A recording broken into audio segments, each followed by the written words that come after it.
Hello, how are you? Very good. Habari zenu? Habari yako? Fine.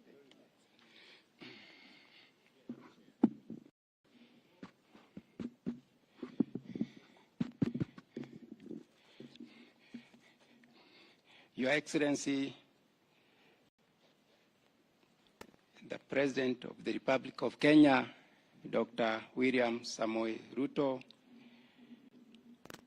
Commander-in-Chief of Defense Forces, Your Excellency, the Deputy President, Honorable Rigathi Gachagua, CSS President, Honorable Governors, development partners, members of the media, ladies and gentlemen, Your Excellency, allow me to keep this very brief so that we allow you to do some other activities. Your Excellency, with your permission, allow me to invite Madam Anna Waiguru, who is the Chair, COG, to make a brief remark. Thereafter, hand over to CS Kobia.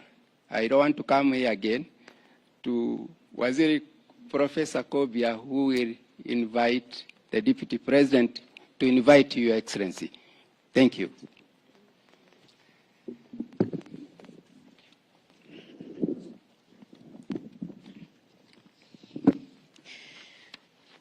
Your Excellency, the President of the Republic of Kenya,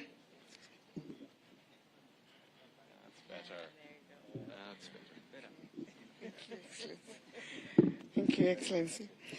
Your Excellency, the President of the Republic of Kenya, Your Excellency, the Deputy President, colleague Excellency Governors present, Cabinet Secretaries, Principal Secretaries, representatives of the development partners, other invited guests, ladies and gentlemen, good afternoon. We are gathered here to officially flag off relief food distribution to vulnerable households that are suffering as a result of the biting drought across the affected counties. Allow me to thank the national government, through your leadership, Your Excellency, for this initiative, which will go a long way in complementing efforts by county governments and other partners in ensuring that our people can access food, water, and other basic services. It is no secret that climate change has led to perennial droughts in ASAL and non-ASAL counties, thus negatively impacting the livelihoods of communities. This phenomenon has disrupted the traditional way of life for many Kenyans, pushing many to towns with no means of livelihood. Currently, worsening household food security situation has resulted in acute malnutrition rates across the counties, with 942,000 cases of children aged between 6 and 59 months acutely malnourished, and 134,000 cases of pregnant or lactating women acutely malnourished in need of treatment. This underscored the urgency of consulted government intervention to save lives and protect also the livestock, which is the livelihood of many Kenyans and communities. Your Excellency, county governments have continued to take swift action to caution the vulnerable population against the scourge of drought through provision of food rations, animal feeds, and water. It is worth noting that with the drought situation in the country, counties continue to face challenges in mobilizing local resources to adequately respond to the drought situation. This is occasioned by the delays in release of equitable share of revenue by the National Treasury to counties, which is inconsistent with the dictates of the Constitution and the Public Finance Management Law. Given the immense nature of the interventions that are necessary to save our lives, of our people, and those of the livestock, the Council of Governors, therefore, requests the international community, development partners, non-governmental organizations, private sector, and all other partners to augment the government support to the most affected households. We further would like to request the national government through NDMA to fast-track the process of actualizing the Drought Emergency Fund, as well as immediately release the equitable share of revenue due to counties to scale up the humanitarian assistance to the households experiencing severe droughts. As I conclude, Your Excellency, I would like to give a commitment on behalf of the Council of Governors. The governors have committed to put resources and increase their emergency resources and also add their budgetary allocations to ensure that we are safeguarding the lives of the citizens that are threatened by this drought. We thank you once again for your leadership that has been demonstrated starting this morning with the meeting with the Deputy President, and we urge our colleagues and give our commitment to continue collaborating with the national government to make sure that we have addressed this issue and no life is lost. We thank you and God bless Kenya.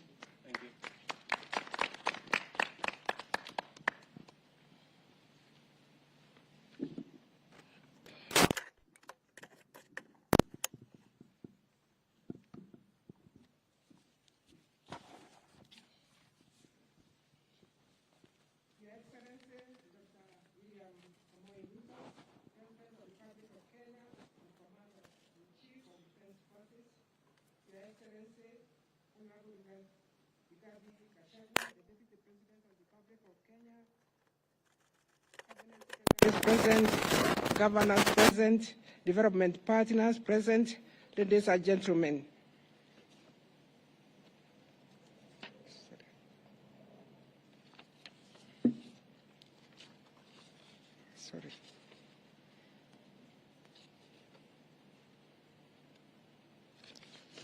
Sorry about that delay.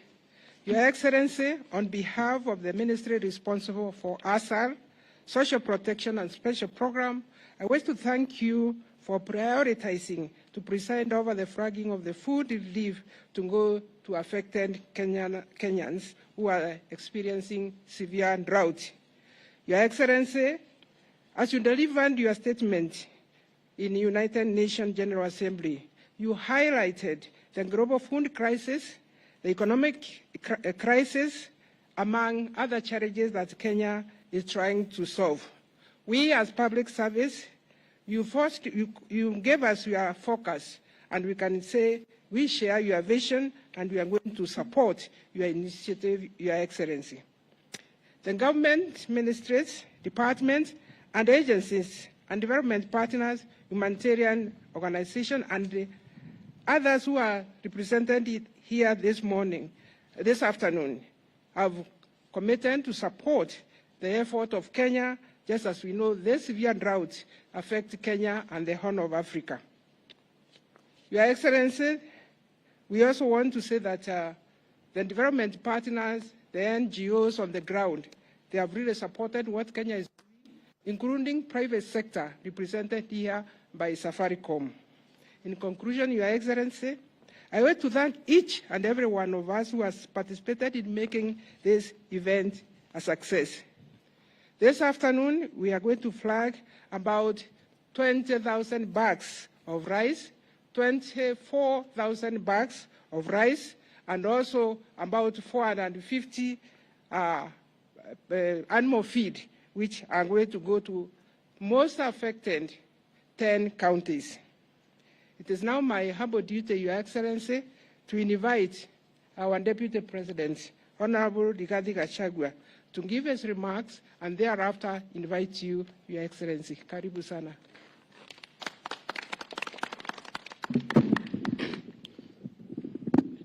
Your Excellency, President William Ruto, I wish to confirm to you that, further to your direction yesterday morning, that we initiate talks between the county government and the national government with a view of creating a roadmap of dealing with this drought situation.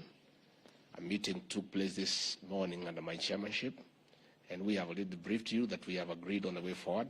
And I want to assure the people of Kenya that the President has directed that he wants a continuous engagement because we serve the same people. And out of that consultation, a roadmap has already been created going forward. Your Excellency, let me also confirm to you that, further to your direction, that you want transparency in the distribution of relief food. It has been agreed that the food that you are flagging off today and subsequently will not be distributed by county commissioners alone. It will be a concerted effort between the national government administration, the county governments, and our development partners, so that there is transparency and there is efficiency. So, Your Excellency, let me also confirm the way you have directed that we meet weekly and give you appraised, and the people of Kenya appraised on the situation on how we are dealing with this problem. With those few remarks, it is now my pleasure to invite the President of the Republic of Kenya to make his remarks. Karibu sana. Thank you. Thank you, Mr. Deputy President. Governors present here, ministers, friends who are partners with us in this effort, from the World Food Program, from Safaricom, from USAID, and all the other organizations present here today. Ladies and gentlemen, this afternoon, we are here to flag off food, as has been mentioned by our CS responsible. We have in these 50 trucks, 20,000 bags of rice, 20,000 bags of beans, and assorted animal feed, together with cooking oil that will go to the various parts of our country that today are facing serious challenges of drought. 3.5 million citizens in the Republic of Kenya are today severely affected by drought, not to mention livestock and other areas that are affected, delivery of water, the absence of pasture in many parts of our country. Currently, we have 23 counties across the country that are suffering the very serious and severe effects of drought. To avert any untoward further suffering of citizens in these areas, I did ask my deputy to convene a meeting of governors and all the other stakeholders, and we now have a plan of action to build on the plan that existed before, so that we can efficiently and expeditiously deal with the effects of drought in the various parts of our country.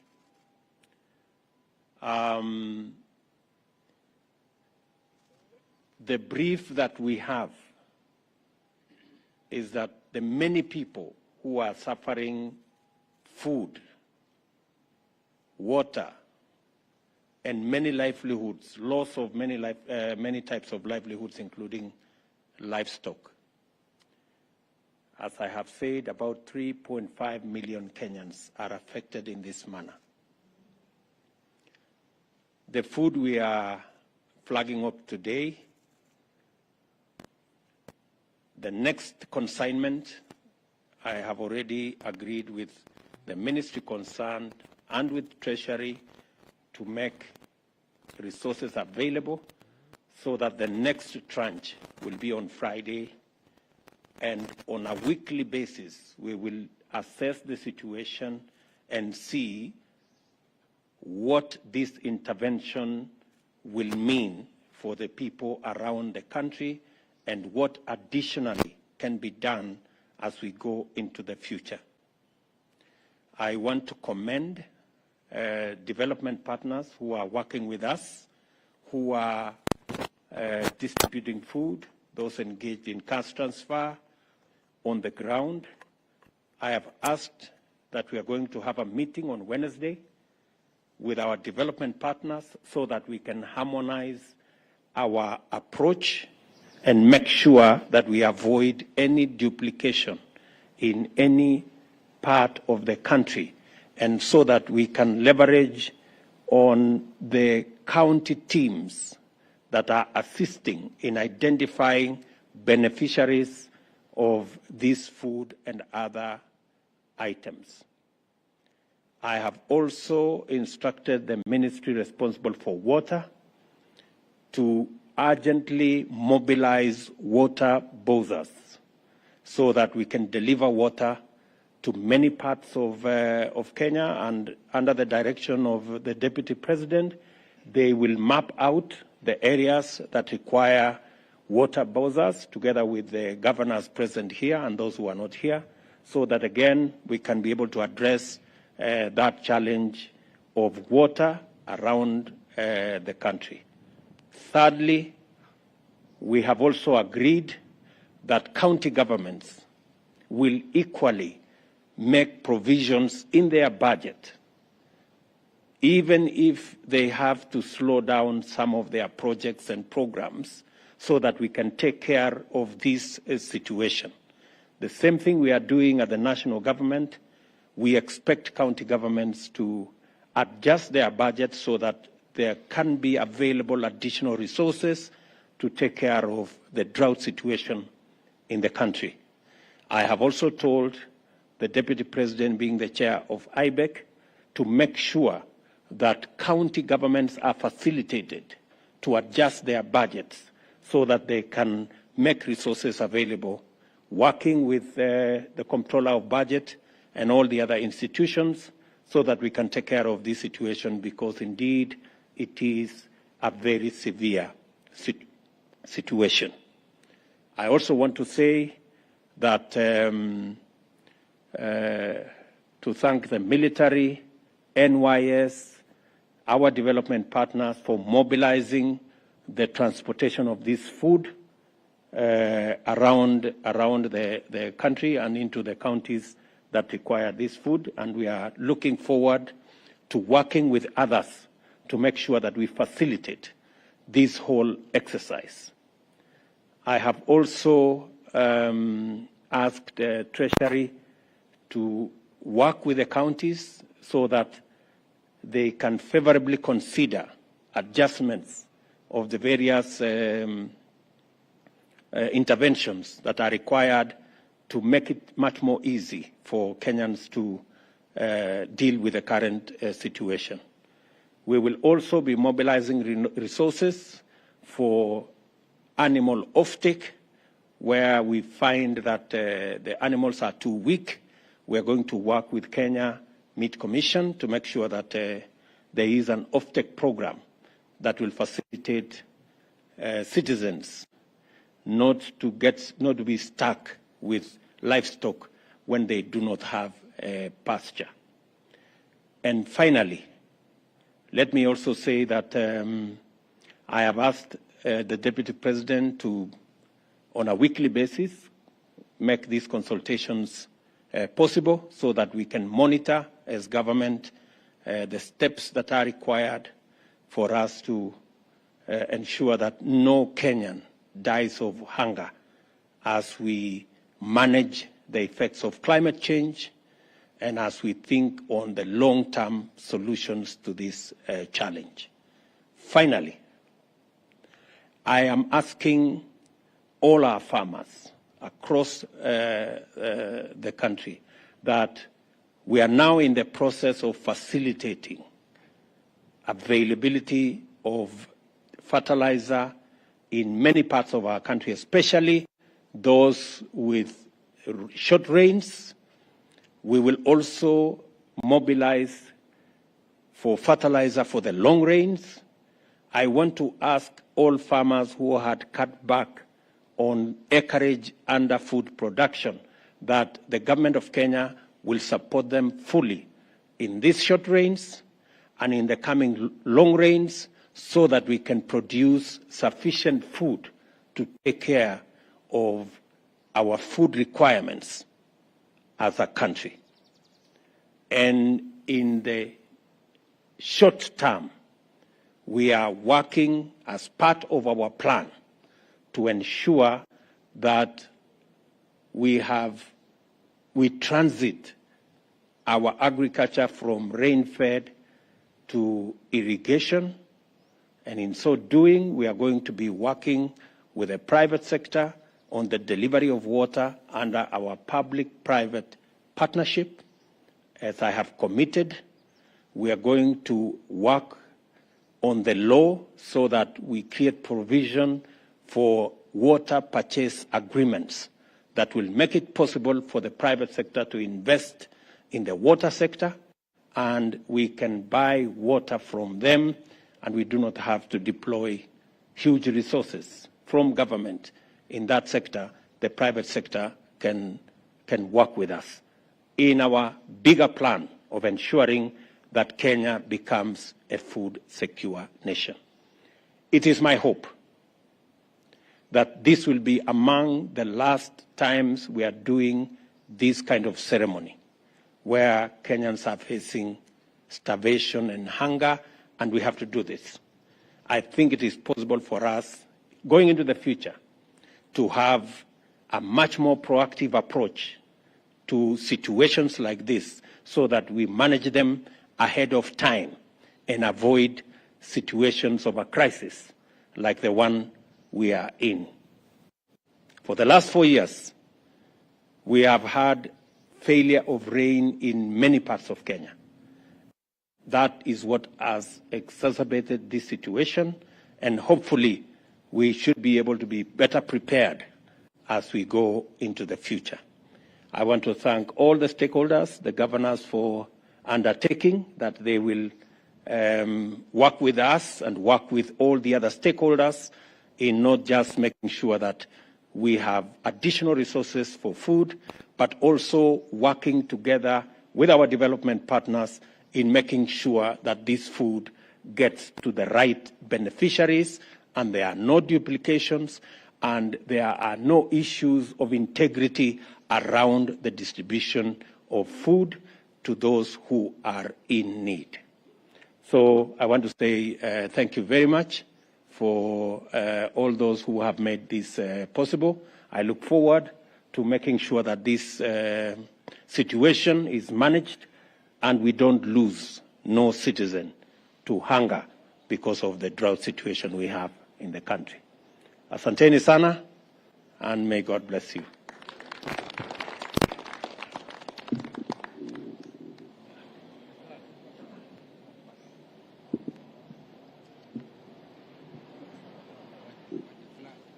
So we can.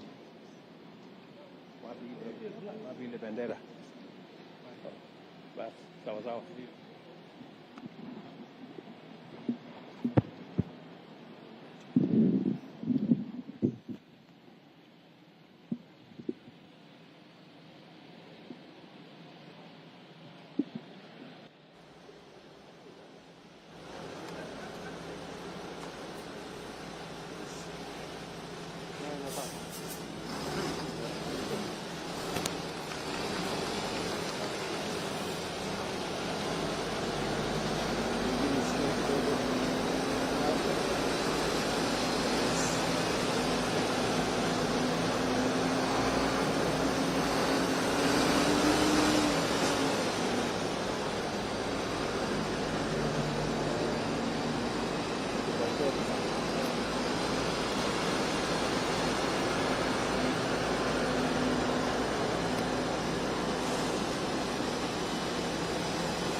Zimepita hizo miti.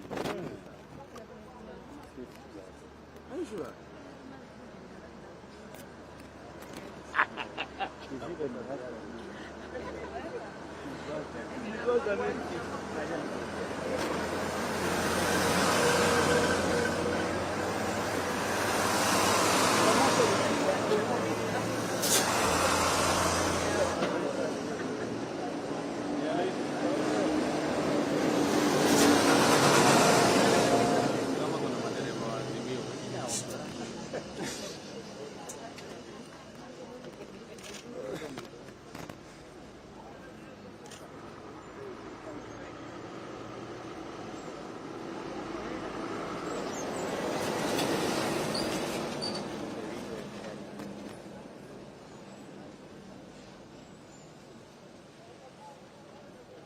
Como